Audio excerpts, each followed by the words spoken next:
Yes, yes, Kenya. Tamu sana, tamu sana, tamu sana, tamu sana. In this video, I want us to have a look at some remarks made by Trans Nzoia Governor George Natembeya.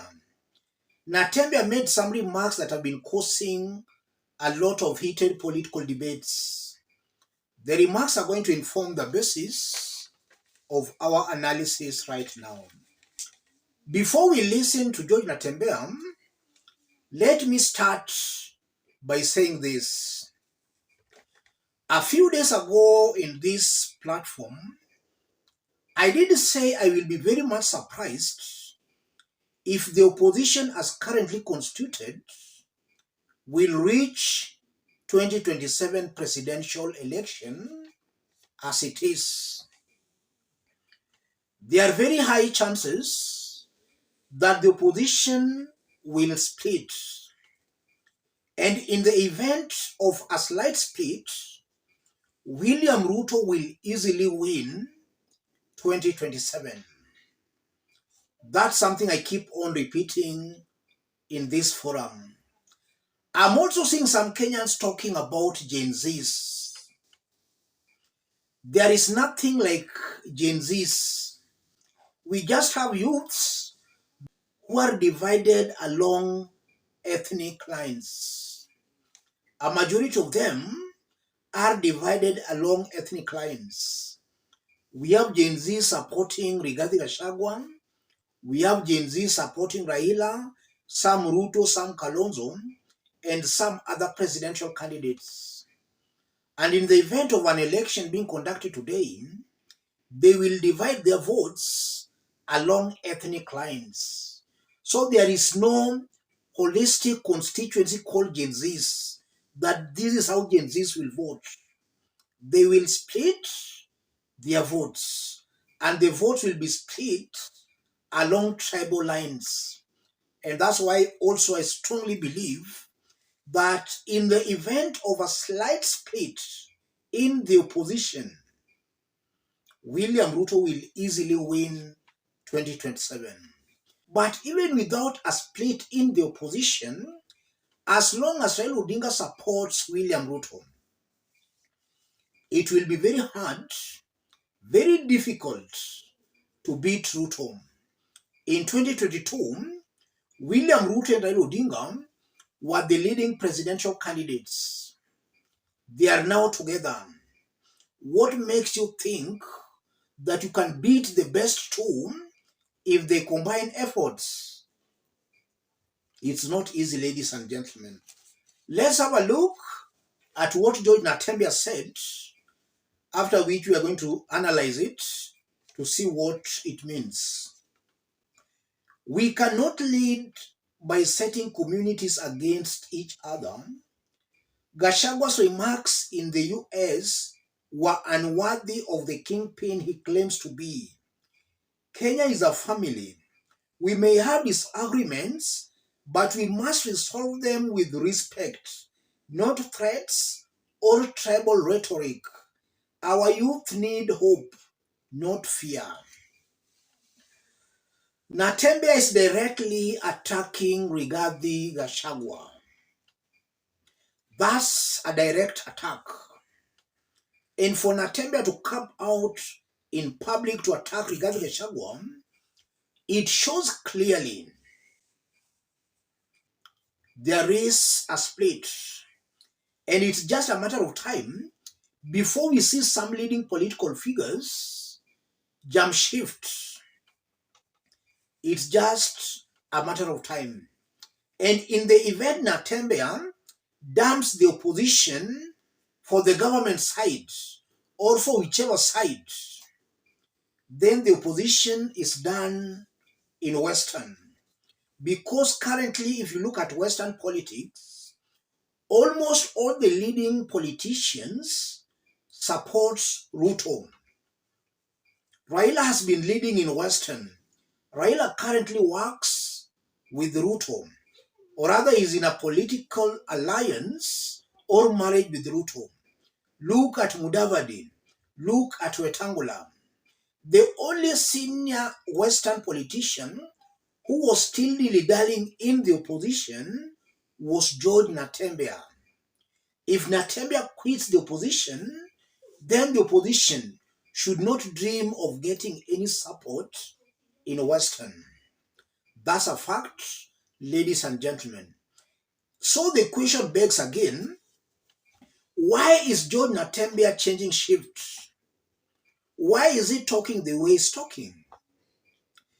George Natembeya has looked at the political arithmetics in both the opposition and in the government. And as time goes by, as Raila Odinga makes it very clear that he's going to support Ruto, or his party is going to work with Ruto, Natembeya sees it will be very difficult to beat Ruto. So Natembeya is just trying to look for a way of also working with Ruto. Natembeya wants to work with the winning side. That's why he's attacking Rigathi Gachagua. Natembeya might also be attacking Rigathi Gachagua because, again, if you look at the opposition politics, look at George Natembeya, look at Matiang'i. These two politicians, they come out to me as not very keen on working with Rigathi Gachagua. And that is because Rigathi does not have that kind of a support among Kenyans or even among the Gen Zs. Recently, while speaking in the US, we saw a Kikuyu lady bravely attacking Rigathi Gachagua.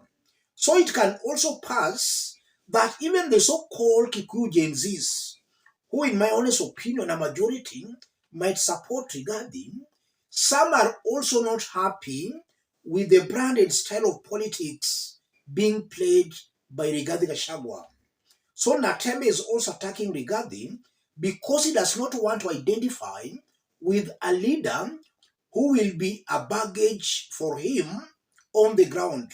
Because truth be said, trying to sell Rigathi Gachagua and his tribal narrative in Western can be an uphill task. If Natembeya identifies with Rigathi Gachagua, Natembeya is clearly going against the grain, and that can work against him in Western Kenya. So he might also be attacking Rigathi because Rigathi is a baggage for him in Western. That's what I'm seeing here, ladies and gentlemen. But above all, by 2027, so many political formations will emerge. Already I'm seeing a possible Raila Ruto formation. There might also even be a Matiang'i formation, a Matiang'i Natembeya formation, and then we might even find a Rigathi formation, and also even a Kalonzo Musyoka's formation. So the opposition will be split to a point. William Ruto will easily win. And what can also make William Ruto win? Look at the opposition leaders. The leading figure is Rigathi Gachagua. Compare Rigathi and William Samoei Ruto. Rigathi, to be honest, is almost 1,000 times worse off than William Samoei Ruto. So some Kenyans might just decide to vote for the devil they already know than voting for an angel they don't know. But even this angel, he's already known. His track record is out in the public domain. How he started his politics when he was an administrator in Moi's government. Rigathi's track record is out. For the about 2 years he served as a deputy president, we saw his true colors. So some Kenyans will say, let's just vote for this evil we already know than voting for an angel we don't know at all. That will also work against the opposition, handing William Ruto an easy win. Yes, one day in Kenya's politics is a very long period of time. We are still going to see very interesting political formations. But the remarks by Natembeya is a clear manifestation.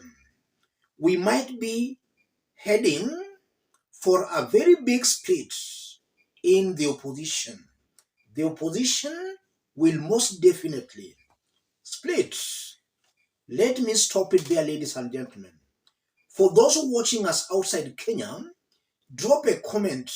Let us know from which part of the globe you are watching us from. If possible, subscribe, give this video a like. Thank you. God bless you. God bless Kenya. Let's meet in our next analysis.